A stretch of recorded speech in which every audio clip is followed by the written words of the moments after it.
The alarm screamed across Haven Prime's command center. Red lights flashed on every wall, casting angry shadows on the faces of the alien officers who worked frantically at their stations.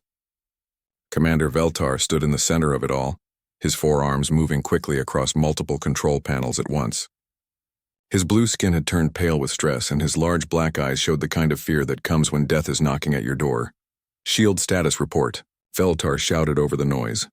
70% and falling fast, sir," replied his weapons officer. "The Devourers are hitting us with everything they have. Our generators can't keep up much longer." Through the massive viewing window, Veltar could see the enemy ships. They looked like giant metal insects crossed with diseased organs. Black and red surfaces pulsed with sick light, and their weapons fired streams of energy that seemed to eat through anything they touched. Hundreds of them surrounded Haven Prime, the last safe world of the Kepler Confederation. It had taken the Devourers only 6 months to destroy 7 star systems. Each attack was the same. First, they would arrive in massive swarms. Then they would begin eating everything: ships, stations, planets, even the stars themselves. They left nothing behind but empty space and darkness. "Sir, we're getting reports from the evacuation fleets," another officer called out. Her voice shook with fear. "They're under attack. The Devourers are hunting down every ship that tries to leave the system." Veltar closed his eyes for a moment. Billions of people from 7 different species had come to Haven Prime seeking safety. Now they were all trapped. The great shields that protected the planet were failing, and there was nowhere left to run. "Dr. Nixara to the bridge," he spoke into his communicator. "Emergency priority." Within minutes, Dr. Nixara arrived. She was tall and thin, even for her species, with pale green skin and 6 delicate fingers on each hand. She carried an ancient tablet covered in symbols that no one had seen for thousands of years. "Commander, I think I found something," she said, breathing hard from running through the corridors. "I've been studying the old archives, the ones from before any of our civilizations existed. There are records of other species, older than anything we know about." "Doctor, we don't have time for history lessons," Veltar said as another impact shook the station. "The shields are at 60% now. This isn't just history, sir. Look at this." She held up the tablet. The symbols on its surface glowed softly. "This is an emergency signal format. It's older than our oldest records, maybe 10,000 years old. But the strange thing is, all the ancient ruins we've found have traces of technology that could receive this signal." Veltar looked at the tablet with interest. "You're saying someone might still be listening?" "I don't know. But what if there's still someone out there? Someone who remembers the old promises?" Dr. Nixara's eyes were bright with desperate hope. "The symbols here, they talk about protection, about guardians who watch over those who cannot protect themselves." Another alarm started blaring. "Shields at 50%, reported the shield operator. "We've got maybe 2 hours before they break through completely." Veltar looked around the command center. His officers were brave, but he could see the defeat in their faces. They had fought well, but the Devourers were too strong, too many. Every weapon they had tried had barely scratched the enemy ships. "What would we need to do to send this signal?" he asked Dr. Nixara. "We'd have to use every communication array on the planet. The power requirements are enormous. It would mean shutting down some of our defensive systems," she explained.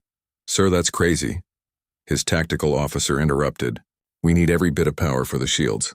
If we weaken them now, the Devourers will break through in minutes instead of hours." Veltar was quiet for a long moment. He thought about the billions of people on the planet below. Children playing in underground shelters while death circled overhead, families holding each other close, waiting for the end. Scientists and artists and teachers and workers, all the different species of the Confederation, all depending on him to save them. "How long would it take to send the signal?" he asked. "Maybe 10 minutes if we do it right," Dr. Nixara replied. 10 minutes with weakened shields. The Devourers will notice and hit us harder." Veltar looked out at the enemy fleet. They moved like hungry animals, always searching for weakness. "But if we don't try, we're dead anyway." He turned to face his crew. "Prepare to send the ancient signal. Route all available power to the communication arrays." "Sir, are you sure about this?" asked his weapons officer. "No, I'm not sure. But hope is better than no hope at all." Veltar moved to the main console. "If there's anyone out there still listening to the old frequencies, they'll know we need help." The lights dimmed throughout the command center as power flowed to the communication systems.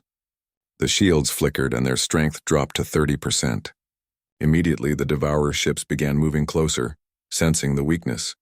"They're increasing their attack rate," reported Tactical.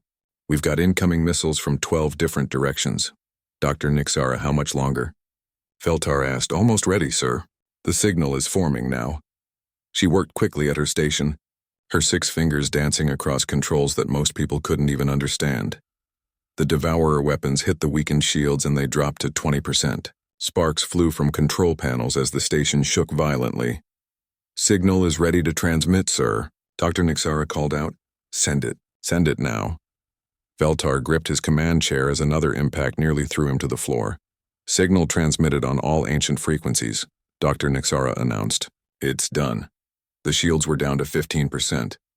The Devourers had moved so close that Veltar could see the details of their horrible ships through the viewing window. In a few more minutes, it would all be over. "Now we wait," he said quietly.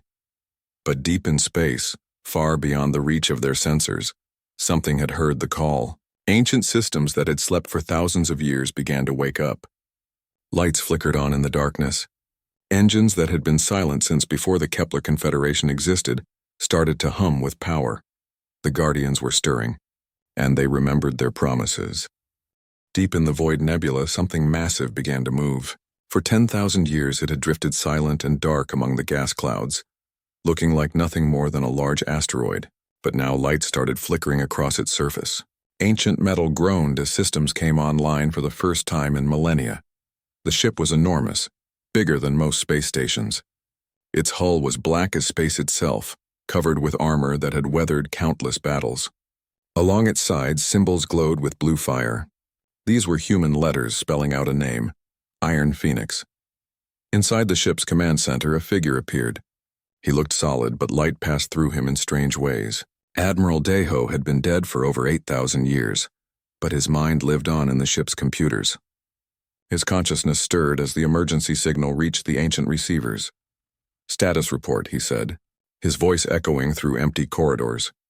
The ship's computer responded in a voice that sounded almost human. "Admiral, we have received a Priority 1 distress call on the Guardian frequency. Source: Kepler system, approximately 47 light-years from current position." Admiral Deho nodded. He remembered making the Guardian protocols himself, back when humanity still walked on planets under open skies. "Any species that sent the ancient signal would receive protection no matter the cost. Wake the fleet," he ordered. "All ships are to prepare for immediate departure." Across the galaxy, similar scenes played out. In the shadow of a red giant star, the battleship Silent Thunder powered up its engines. Captain Sojin opened her eyes in her command pod, half human and half machine after centuries of cybernetic improvements. Her ship was smaller than the Iron Phoenix, but faster and deadlier. "Computer, show me the signal analysis," she said.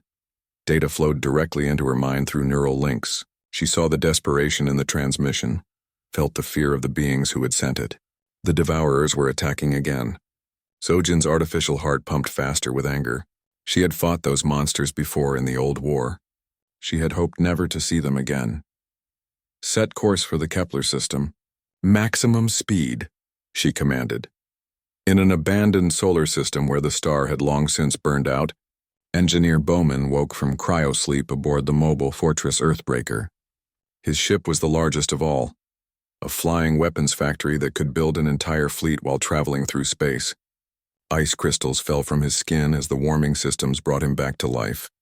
He coughed and sat up slowly. 10,000 years of sleep was hard on the body, even with the best preservation technology. But as soon as he heard the emergency signal, all his fatigue disappeared. "How many ships can we deploy immediately?" he asked the ship's AI. "Current manufacturing capacity allows for 50 fighter craft and 10 escort vessels within 48 hours, Engineer," the AI replied. "Not enough. Begin emergency production protocols. I want 200 ships ready by the time we reach the combat zone." Bowman stood and walked to his command station. His fingers moved quickly across controls that most humans couldn't have operated, enhanced as they were with mechanical precision. The Earthbreaker began building ships as it traveled. Automated systems that had been dormant for millennia roared to life. Metal flowed like water, shaped by magnetic fields into weapons of war. Each new ship was crewed by awakened human consciousnesses, stored in crystal matrices and ready to fight. All across the galaxy, humanity's hidden fleet began to move. They had scattered after the first war with the Devourers, hiding in nebulae and dead systems, waiting for the day when they might be needed again. Some ships were giant dreadnoughts bristling with weapons.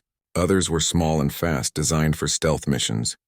A few carried massive computers filled with the preserved minds of humanity's greatest warriors and scientists. They had given up everything for this purpose. No human cities existed anymore, no normal human families. They had become something else. Eternal guardians who lived only to protect other species from threats too terrible to face alone. Admiral Deho's consciousness expanded as more ships joined his network. He could see through 1,000 different sensors, command dozens of vessels simultaneously. It was not the same as being human, but it had its advantages. Fleet status report, he requested. 12 capital ships responding and en route, reported the Iron Phoenix's AI. Estimated arrival at Kepler system in 72 hours. Warning: several ships are reporting system failures due to extended dormancy. The Admiral processed this information. 72 hours might be too long. The distress signal had been desperate, which meant the aliens didn't have much time left. And some of his ships were in bad condition after sleeping for so long. Send the fastest ships ahead, he ordered. Have them begin reconnaissance and initial engagement if necessary. The main fleet will follow. Captain Sojin received the order and pushed her ship's engines to maximum power. The Silent Thunder could make the journey in 36 hours if she was willing to risk burning out her power systems. She was willing. As the human ships traveled through space, they began to remember. Their computer systems shared data about the last war with the Devourers. Images of destroyed worlds, consumed stars, entire species wiped out in days. The humans had fought for 300 years to drive the Devourers back into dark space. Victory had cost them everything. Engineer Bowman studied the old battle reports as his ship built more fighters. The Devourers had evolved since the last war. They were bigger now, their ships more advanced. But humanity had evolved too. They had become something beyond individual death, beyond the limits of organic life. Estimated enemy strength? He asked his AI. Based on signal analysis and historical data, approximately 1,000 Devourer vessels of various classes. Warning: enemy technology appears to have advanced significantly since last engagement. Bowman smiled grimly. Then we'll have to be better than we were before. The human fleet moved through space like ghosts returning from the dead. They had no homeworld to defend, no families waiting for them. They existed only for this moment, when innocent beings called for help against the darkness. Admiral Deho opened communications to all ships. This is Admiral Deho to all Guardian vessels. We go now to honor the ancient promise. No matter what has changed, no matter how long we have slept, we remain humanity's sword and shield. The Devourers will remember why they fear us. The response came back from dozens of ships at once. For the promise. For the protected. For the light. Behind them, deep in hidden bases throughout the galaxy, more ships began to wake. The full Guardian fleet would take months to assemble, but the first wave would arrive soon. The Devourers had made a mistake by returning. They had forgotten that some promises are kept even beyond death, and some Guardians never truly sleep. The ship appeared at the edge of the Kepler system without warning. One moment there was empty space, the next moment there was something that shouldn't exist. It was sleek and dark, about the size of a small moon with curves that seemed to flow like liquid metal. Strange symbols glowed along its hull in patterns that hurt to look at directly. On Haven Prime, every sensor screen went crazy. The Devourer ships, which had been pressing their attack for hours, suddenly stopped firing and began pulling back. "What is that thing?" Commander Veltar asked, staring at the readings. His forearms moved quickly across his controls, trying to get more information. "I don't know, sir," his sensor officer replied. "It's not matching any ship design in our database. The material readings don't make sense either. Parts of it seem to be alive, but other parts are clearly artificial." Dr. Nixara rushed to her station, her green hands shaking with excitement. "Commander, it's responding to the signal.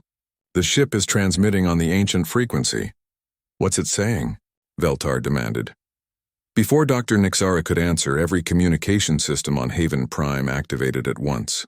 A voice spoke clear and calm in perfect Keplerian language. "This is Diplomat Yunji of the Human Guardian Fleet, aboard the vessel Shadow Walker. We have received your distress signal and come to offer assistance under the ancient protection protocols. The command center fell silent. Every alien officer stared at their screens in shock. Commander Veltar was the first to recover. Human? We have no record of any species called humans in our databases. That is correct, Commander Veltar. We have been absent from galactic affairs for many millennia. However, the promise remains. Any who send the Guardian signal will receive protection. Veltar looked around at his crew. How did this human know his name? How did she speak their language perfectly? And what were these protection protocols she mentioned? I thank you for responding, he said carefully. But I must warn you, the enemy forces are extremely powerful.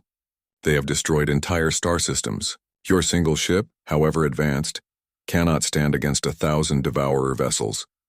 There was a sound that might have been laughter on the communication channel. Commander, the Shadow Walker is a scout ship. We are not here to fight. We are here to assess the situation and prepare for the arrival of the combat fleet.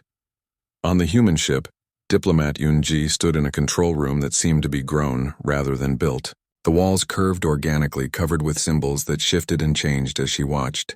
She had been awakened from stasis just hours ago, but her mind was already fully connected to the ship's systems. Computer, show me tactical analysis of the Devourer forces, she said. Data flowed into her consciousness instantly. The enemy had indeed grown stronger since the last war. Their ships were larger, their weapons more devastating. But there was something else in the data that made her smile. They remember us, she said to herself. Look how they're positioning their fleet. They're forming defensive patterns, not offensive ones. Through the ship's sensors, she watched the Devourer vessels pulling back from Haven Prime. These monsters that had terrorized the galaxy were afraid. After 10,000 years, they still remembered what humans could. Do Tactical Officer Hyunwoo to the bridge, she called. Hyunwoo materialized. Beside her, his consciousness had been stored in the ship's computers for so long that physical form was optional now. He appeared as a young man in a dark uniform, covered with military decorations from wars that ended before the Kepler Confederation existed. Assessment officer? Yunji asked. Standard Devourer Hive fleet composition, Hyunwoo reported. But they're using new ship classes I don't recognize. And their formation suggests they're harvesting something specific from each world they attack, not just consuming everything. Interesting. What could they want that they didn't want in the old war? Unknown. But I'm detecting some kind of scanning beams directed at the planet's surface. They're looking for something. Yunji nodded. She opened a channel back to Haven Prime. Commander Veltar, we need to discuss the situation in detail. I'm sending over a communication probe. Please do not be alarmed by its appearance. A small object detached from the Shadow Walker and flew toward Haven Prime. It looked like a crystal flower made of silver light. When it reached the station, it passed through the shields as if they weren't there and entered the command center. The alien officers drew their weapons, but Commander Veltar held up a hand to stop them. The probe floated gently to the center of the room and projected a three-dimensional image of Diplomat Yunji. She appeared to be human. 2 arms, 2 legs. A face that looked familiar despite being from an unknown species. But there was something in her eyes that spoke of vast age and wisdom. She wore a simple uniform of dark material that seemed to absorb light. Greetings, Commander. I apologize for the unusual method of communication, but we need to establish secure contact without alerting the Devourers to our capabilities. You know about the Devourers. Dr. Nixara stepped forward eagerly. You fought them before? Oh yes, Doctor. We fought them for 300 years in the last war. We drove them back into the dark spaces between galaxies and hoped they would never return. The last war? Commander Veltar shook his head. But there's no record of any such war in our histories. That's because your civilizations didn't exist yet. The last war ended almost 10,000 years ago. Yunji's image gestured to the tactical display. But they're back now and they're different, stronger, more focused. How many ships do you have? Veltar asked. He needed to know what kind of help these humans could provide. The advanced squadron consists of 12 vessels of various classes. The main fleet will arrive within 48 hours with approximately 200 ships. Veltar's hopes fell. 200 ships against 1,000? I'm grateful for your help, but those are impossible odds. Commander, you're thinking in terms of your technology. Human ships are different. Each of our vessels is equivalent to dozens or hundreds of conventional warships. As if to prove her point, The tactical display showed movement near the system's edge. 3 more ships had appeared, massive dreadnoughts that dwarfed anything the Kepler Confederation had ever built. The moment they arrived, the Devourer fleet began pulling back even further. "They're afraid," Dr. Nixara whispered in amazement. "Yes," Yunji confirmed. "They remember the last time they faced human ships. They remember losing." Tactical Officer Hyunwoo's image appeared beside Yunji. "Commander Veltar, I need to ask you something important. Have the Devourers been scanning your planet's surface?" "Yes, constantly. We assumed they were looking for weaknesses in our defenses. They're not looking for military targets. They're searching for something else, something they need." Hyunwoo's expression was grim. In the old war, they just consumed everything. Now they're being selective. That suggests they've evolved, adapted to new needs. "What could they want from us?" Veltar asked. "That's what we intend to find out. But first, we need to secure your people's safety." Yunji looked directly at him. "Commander, I must be honest with you. The war that's coming will be terrible. We will win, but the cost will be high. Some of your worlds may not survive." "We understand," Veltar said quietly. "We were already dead. Anything you can save is more than we had before. Then we fight together. Human ships will take position around Haven Prime within the hour. Hold your defensive lines until then." The probe's light faded and it vanished, leaving the alien officers staring at empty air. Outside, the Devourer ships continued their retreat, moving to safer positions but not leaving the system. They were waiting for something. And deep in space, more human ships were coming. Fleet Commander Namsu stood on the bridge of the Eternal Vigil and watched his enemies prepare for battle. The massive human dreadnought hung in space like a dark mountain, its hull bristling with weapons that could crack planets. Around it, dozens of other human ships took their positions, sleek destroyers, heavy cruisers, and strange vessels that seemed to bend space around themselves. The Devourer fleet had stopped retreating. 1,000 enemy ships formed attack formations in the outer system, their biomechanical hulls pulsing with sick light. They had decided that even humans could be overwhelmed by sheer numbers. "Sir, we're receiving communications from Admiral Daeho," reported his communications officer. Namsu nodded. The Admiral's consciousness appeared on the bridge as a shimmering hologram. Though he had died thousands of years ago, his tactical genius remained as sharp as ever. "Fleet Commander, status report," Admiral Daeho requested. "All ships in position around Haven Prime. The aliens are safe behind our defensive screen. Enemy forces are massing for a full assault." Namsu paused. "Sir, I'm reading some ship types I don't recognize. They've definitely evolved since the last war." "Understood. Strategist Yujin has been analyzing their patterns. She believes they're no longer just destroyers. They're harvesters now. They want something specific from these worlds." What could they want? Before the Admiral could answer, alerts began sounding throughout the ship. The Devourer fleet was moving, accelerating toward Haven Prime in a massive wave attack. "All ships, this is Admiral Daeho," came the voice across the fleet network. "Remember, these creatures consumed entire star systems while we slept. They've grown strong, feeding on peaceful civilizations. Show them why that was a mistake." The first Devourer ships opened fire from long range. Streams of energy that ate through matter like acid lanced toward the human fleet. But the beams struck defensive shields that shouldn't have been possible. Barriers made of twisted space itself that turned the attacks aside. "Return fire," Namsu ordered calmly. The human response was devastating. Weapons that fired compressed gravity waves crushed Devourer ships like tin cans. Particle beams that existed in multiple dimensions simultaneously struck targets that were supposedly protected by shields. In the first exchange, 50 enemy vessels simply ceased to exist. But there were so many of them. For every Devourer ship destroyed, 10 more took its place. They swarmed forward like angry insects, accepting massive losses to get close enough for their bioweapons to be effective.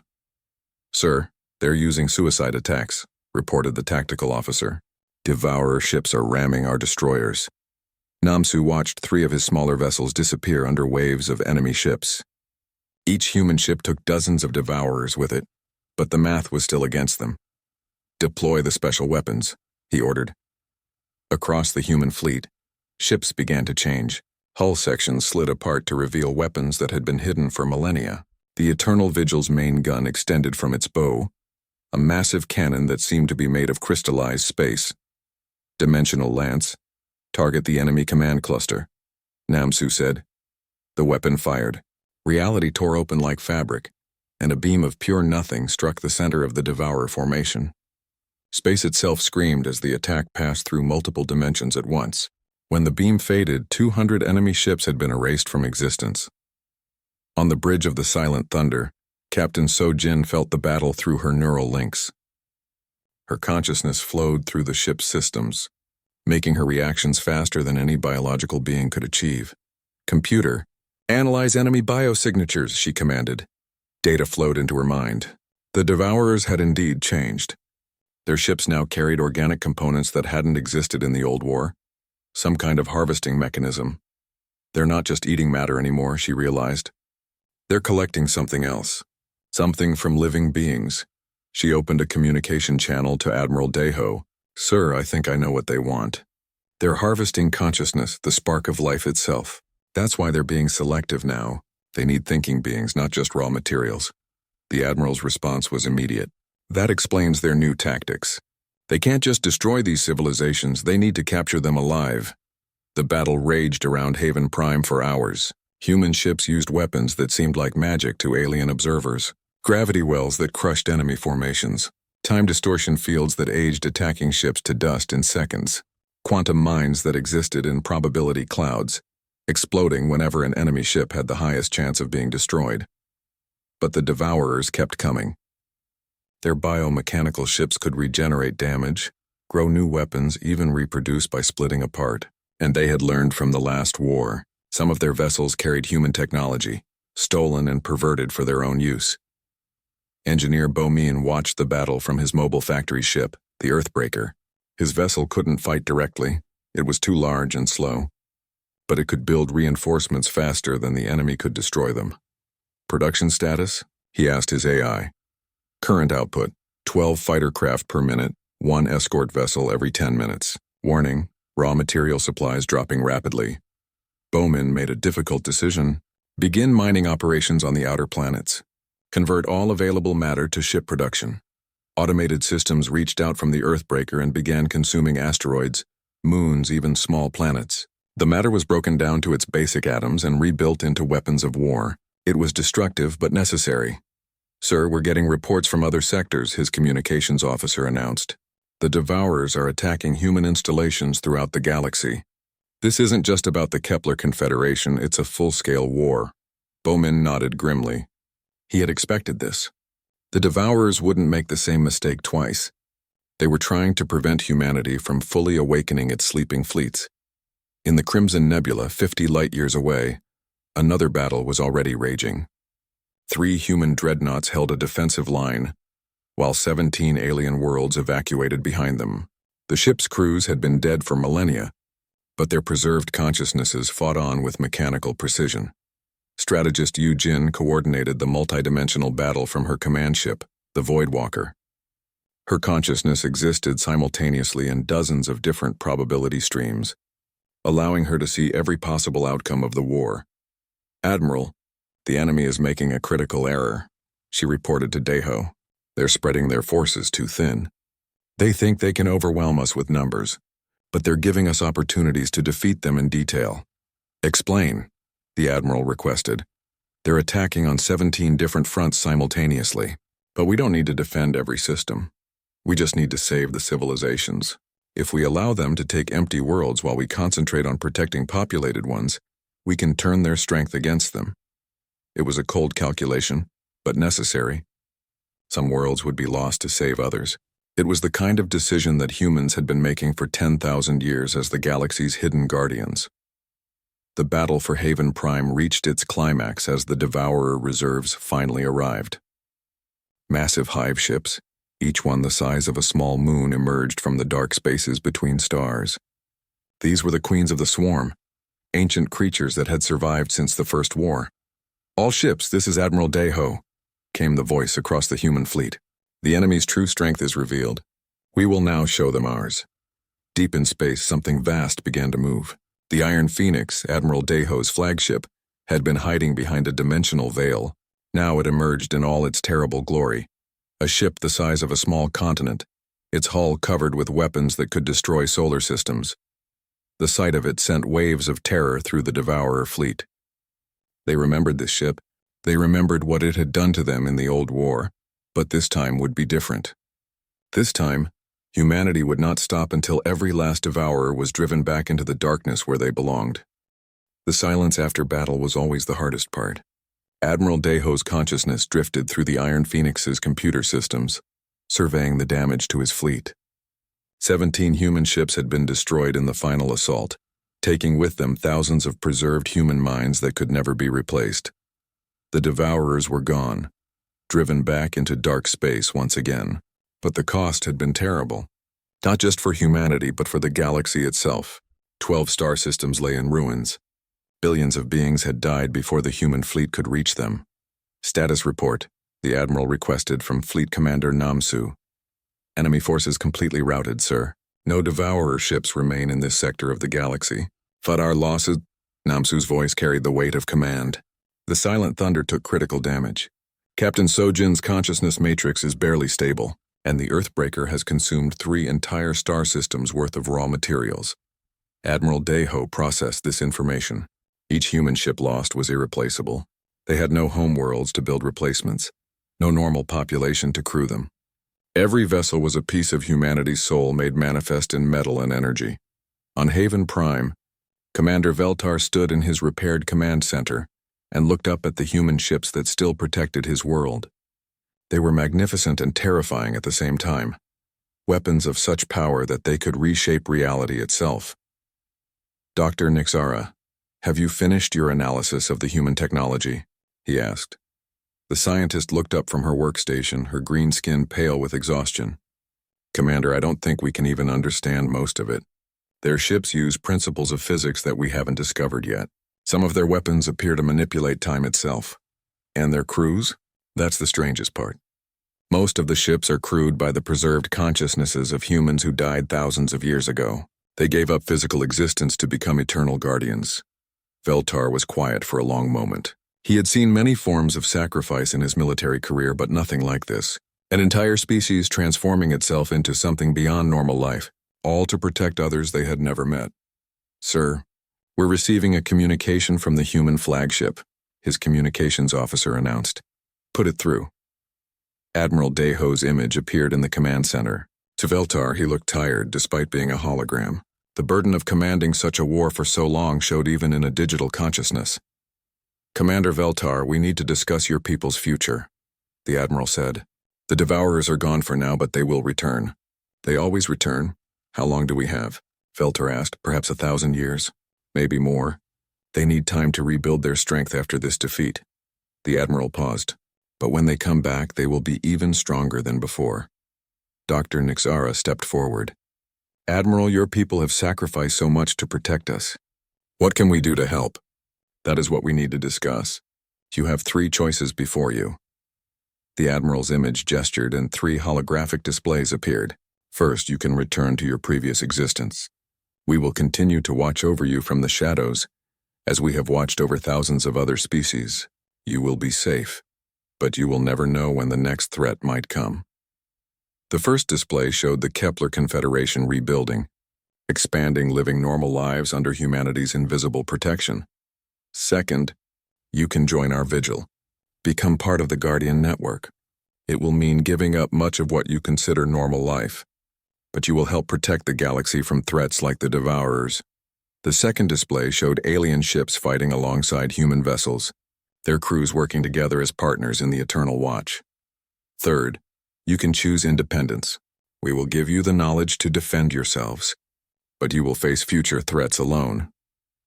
The third display showed heavily armed Kepler ships patrolling their own space, strong but isolated. Commander Veltar looked at his officers. Each choice had its price. Safety but dependence. Partnership but sacrifice. Independence but danger. How long do we have to decide? He asked. Take as long as you need. But understand, once the choice is made, it cannot be easily undone. Over the following days, the debate raged across every world in the Kepler Confederation. Some wanted to return to their peaceful existence, trusting in humanity's protection. Others argued that they had a duty to help guard the galaxy, now that they knew the truth about the threats it faced. Engineer Bowman worked tirelessly to repair the damage from the war. His mobile factories rebuilt the destroyed worlds, but some scars would never fully heal. The planet Harmony had been completely consumed by the Devourers. Its entire population, billions of beings, existed now only in the memories of the survivors. The reconstruction will take decades, he reported to Admiral Deho. And we've consumed most of our raw material reserves. The fleet needs time to rebuild its strength. Time is the one thing we have plenty of, the Admiral replied. But resources are always limited. On the bridge of the damaged Silent Thunder, Captain Sojin struggled to maintain coherence. Her consciousness matrix had been damaged in the final battle, and parts of her memory were fragmenting. I can still fight, she insisted when the repair crew suggested transferring her to a new vessel. This ship and I have been partners for 6,000 years. I won't abandon her now. Guardian Sung-Ho materialized beside her. He was one of humanity's oldest preserved consciousnesses, dating back to the very beginning of their transformation. His role was to oversee the transition of new species into the Guardian network. Captain, there is wisdom in knowing when to let go, he said gently. Your service has been exemplary, but even Guardians must sometimes rest. Not yet, Sojin replied firmly. Not until I know these people will be safe. 3 weeks later, Commander Veltar stood before the assembled leaders of the Kepler Confederation. Representatives from all 7 surviving species were present, either in person or through holographic projection. The debate had been long and sometimes heated, but finally they had reached a decision. Admiral Deho, we have made our choice, Veltar announced. The human admiral's image appeared before the assembly. I am listening, Commander. We choose partnership. Not all of us. Some of our people want to return to normal life, and we respect that choice. But many of us wish to join the vigil. We want to help protect others as you protected us. You understand what this means? Your species will change just as humanity changed. You will become something beyond your current existence. We understand, and we accept the price. Admiral Deho nodded slowly. Then welcome to the Guardian Network, Commander. Your training will begin immediately. Over the following months, volunteer crews from the Kepler Confederation began working alongside human ships. They learned to use weapons that bent reality, to think in dimensions beyond the normal 3, to preserve their consciousness beyond the death of their physical bodies. It was not easy. Many volunteers couldn't handle the transition and had to return to normal life, but those who succeeded became something new, a hybrid of alien perspective and human determination, adding their unique strengths to the galaxy's defense. Engineer Bowman established permanent Guardian stations throughout Kepler space. These bases would serve as staging areas for future conflicts, hidden reserves of ships and supplies scattered across dozens of star systems. Dr. Nixara chose to have her consciousness preserved and became humanity's first alien strategic advisor. Her knowledge of galactic archaeology proved invaluable in identifying other ancient threats that might still be sleeping in the dark spaces between stars. The war was over, but the vigil continued. New emergency beacons were established, using the ancient frequency that had first called humanity from its slumber. Somewhere in dark space, other threats detected these signals and began to stir. Captain Sojin finally agreed to transfer to a new vessel, the rebuilt Silent Thunder, now crewed by both humans and Kepler volunteers. Her damaged consciousness found new stability in partnership with alien minds that thought in different patterns than human ones. The next war will be different, she told her mixed crew as they departed on their first patrol mission. We won't be fighting alone this time. Guardian Sung-Ho watched from his monitoring station as the new alliance took shape. Humanity had been alone for 10,000 years, carrying the burden of protection by themselves. Now they had partners, allies who understood the true cost of keeping the galaxy safe. Admiral, he reported to Deho, the transition is proceeding well, but I'm detecting new signals from the galactic rim. Something else is awakening. There's always something else, the Admiral replied. That's why we exist. Alert all Guardian stations. The next threat may already be on its way. The stars continued to shine, peaceful and beautiful, but in the darkness between them, the eternal Guardians maintained their watch, human and alien consciousnesses working together, armed with weapons that could crack reality itself. ready to defend the innocent against whatever horrors might emerge from the void.